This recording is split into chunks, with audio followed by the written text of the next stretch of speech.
Hey, welcome to my channel. My name is Jessie and today I'm wrapping up the 5 books I read in March. March was another kind of slow reading month for me, quantity-wise, but quality-wise it was really great. All the books I read were 4 and 5 stars with a single 3-star book. I'm also starting to think I'm not just in a reading slump, there's just a lot going on and I'm just having trouble making time to read. But I'm hoping that in April I will do a little bit better of a job at prioritizing my reading time because there are so many video ideas I have and vlogs I want to do, but I need to read to do them and I need to make time to read. So we'll kind of see what happens. And on that note, I will also let you know that there was a tornado in my general area a couple of weeks ago, and there was nobody was injured from the tornado, but there was quite a lot of property damage, and for the time being my sister is staying with us, which does affect my videoing a tiny bit. She gets home a little bit earlier than Chris does, and I'm not comfortable filming with her in the house. I just feel self-conscious, that's really all it is. And so I can't quite say when or if my videos are going to get back on track anytime soon. So if you want to find my videos a little more easily, feel free to subscribe to my channel. That way whenever I actually upload, you'll know what's going on. I believe the past couple of months I've talked about the books I read from favorites to least favorites, but I think this month I'm just going to talk about the books in the order that I read them. The first book I read in April was Other Words for Home by Jasmine Warga. This was a 5-star read for me, and I also read this as part of the March Buzzword Challenge, where the prompt was location. I did try to vlog it, but whenever I went to edit it, I hated the quality of all the clips. They were all just really poor.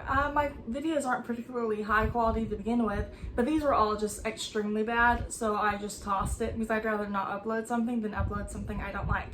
But this book follows Jude. She and her mother moved from Syria to the US after a lot of stuff just kind of happens in her hometown, and it's kind of her life and coming of age in the US. When she's still in Syria before she moves, she's still very outgoing and wants to be kind of the center of attention in some ways, and then she goes to the US.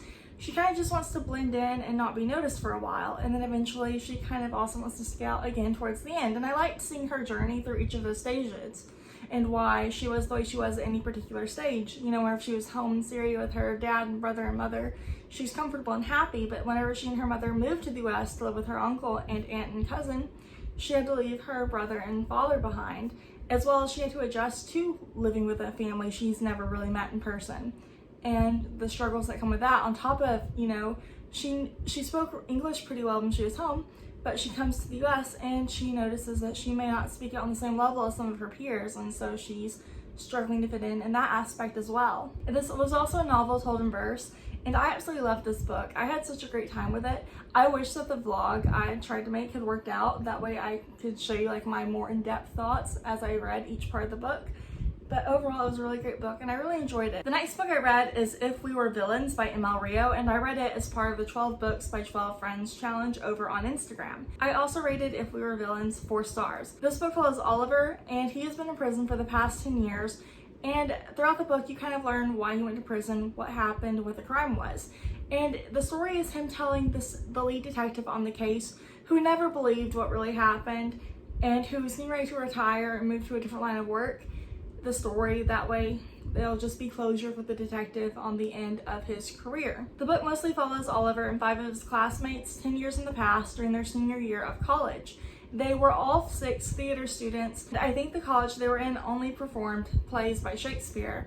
And so there are a lot of Shakespeare references throughout the book, and there are times where the book is written more like a play than a novel, and I really liked those parts of the books.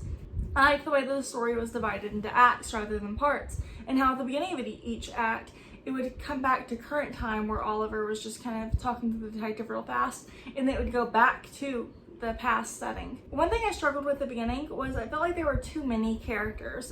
There were 6 main characters. The story is told from Oliver's point of view, but in some ways the story isn't really about Oliver. He's kind of just almost a passive main character in some ways. He's not just super active all the time.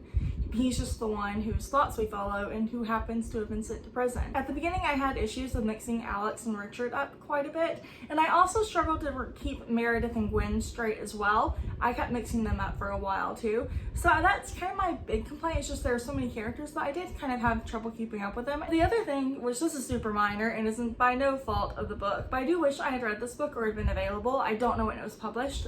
Sooner, closer to whenever I had left high school or whenever I graduated high school, just because I think there are Shakespeare references throughout the books, would have just made more sense to me, or I would have picked up on more, I think. And I think that would have made it a tiny bit more enjoyable. But overall, it was a really good book, and I had a really good time with it. And it is one that I do eventually think I want to get a physical copy of. I also continued my reread of The Twilight Saga by reading New Moon by Stephanie Meyer, and I rated it 3 stars. I don't think that the Twilight books in general are going to get higher than 3 stars. I don't know if they overall hold up to today, but they're still fun to reread. And this is the book where Edward leaves Bella. Bella is very depressed, and she goes through lots of adrenaline chasing adventures to be able to see Edward, and she also develops a closer friendship with Jacob. And I will admit that during part of this book, I could see why so many people were Team Jacob back in 2008. Whenever I was in junior high and I read this book for the first time, I couldn't get past my love of Edward as the main love interest to see why people would like Jacob. But after rereading this, I can kind of see why some people would be Team Jacob.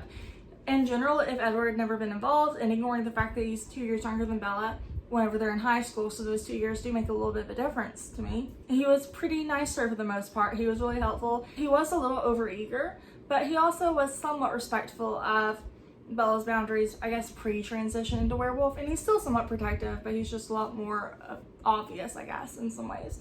But overall, I did enjoy this reread, and I'm excited to get on with it and keep reading, but this is not a series that I'm prioritizing right now. I think I'm just going to read them as I fit them in, but I still want to get to, I can't remember the name of the last book, the newest one that came out 2 or 3 years ago.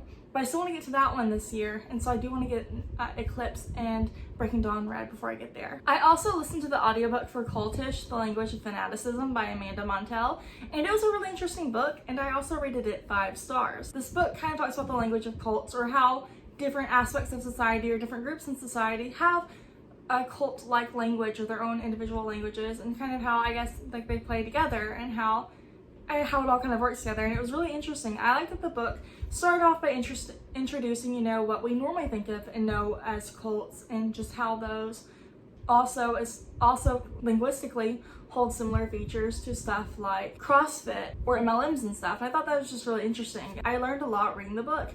I do think that there was some stuff that I would have picked up on a little bit better if I had read either the ebook or physical copy alongside the audiobook. But I also do know that I have a much easier time reading nonfiction books as audiobooks, just because they're not my preferred genre most of the time, but I do want to try to read more of them. The final book I read in March was All My Rage by Sabaa Tahir, and I rated it 5 stars. This is a book that I originally was not going to buy. I started off reading the ebook because I have read Sabaa Tahir's fantasy series, and I love that so much that I wasn't sure how I'd feel about her writing, you know, a contemporary series. And so I didn't know if I was going to buy it at first. I read the first, I think almost part as an ebook, and then I went ahead and picked up a physical copy because I was loving it. This book follows Misbah in the past. She is the mother of Sal, whose best friend is Muir, and you follow Sal and Muir's POVs in the present. The story starts with Misbah whenever she finds out she's going to be married, and then throughout the book it goes between her, what's going on with her life at different points, and then what's currently happening with Sal and Muir. So Misbah, you follow her at different points, you know, where she finds out she's going to be married, when she gets married, and when she meets her in-laws, and then whenever she comes to the US, and whenever she buys and starts running her hotel, and then whenever something awful happens to Sal, and then up until the present, and she just kind of is sad because she feels like she failed everyone in some ways.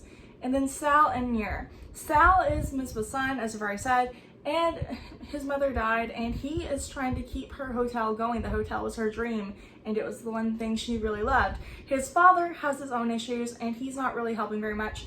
So although Sal is still in high school and he still has those kinds of responsibilities, he's kind of put them to the side and also started doing some stuff he shouldn't really be doing in order to keep the business afloat and to get them out of debt so they don't lose the hotel. Muir, on the other hand, doesn't have a great home life either, but for different reasons.